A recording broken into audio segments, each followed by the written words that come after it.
What is going on, ladies and gentlemen of YouTube? My name is EVGA, and today I got a quick performance review on Titanfall 2 on PC.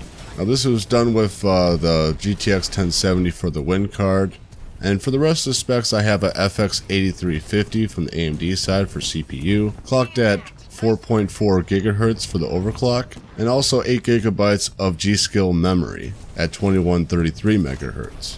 Now in this video I'm just going over some quick benchmarks and how the game ran in general, and I gotta say that Respawn did an excellent job with this launch. Very stable, frame rates are very excellent too with the GTX 1070 for the win. One thing I do want to note though, vertical sync is automatically turned on, which will lock your frame rate to 60, so be aware of that. So if you want to unlock the frame rate, just simply disable VSync and then you'll be on your way. And Respawn also include adjusting mouse sensitivity, which is very nice as well. You can even adjust it by decimals. So that's a very nice inclusion for this game. Also in the top left corner you'll see some numbers for the GTX 1070, including core clock. In the very bottom there's FPS, fan speed, temperature, and also RAM memory as well.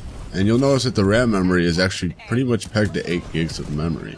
But it doesn't really seem to make a difference as far as how the game performs. So even though it says recommended 16 gigs of memory, you really need to take them with a grain of salt, because it does not necessarily mean that you need 16 gigs of memory to run this game. And I also want to note that the core clock is at 1607 for the base clock, and it does boost on its own to around 1900 megahertz, as you can tell from the numbers on the top of the screen. Now moving on to the benchmarks, I got an average minimum frame rate of 76 FPS, an average overall of 103 FPS, and also a max of 145 FPS. Now when I did my benchmarks, I did this completely separate from the gameplay you're seeing right now. I did not record whatsoever when benching, and I basically took 6 benchmark scores and I made the averages out of that. Sometimes it would dip to 60, sometimes it would go to 80 for the minimums, and then sometimes it would be hitting 110 for the averages.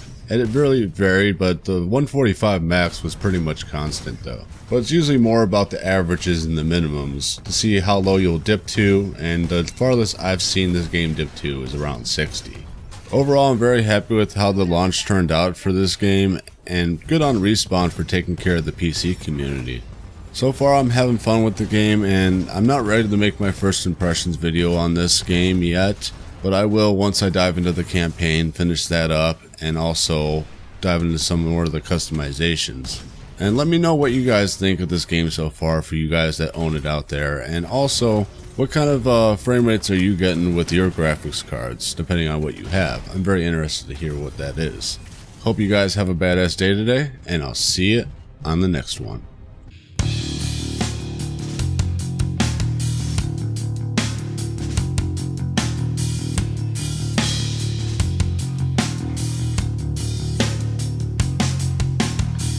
When the demons come, do you see my face? What does the serpent hide from the flame? If he only can smell, does he then taste the pain? If he smells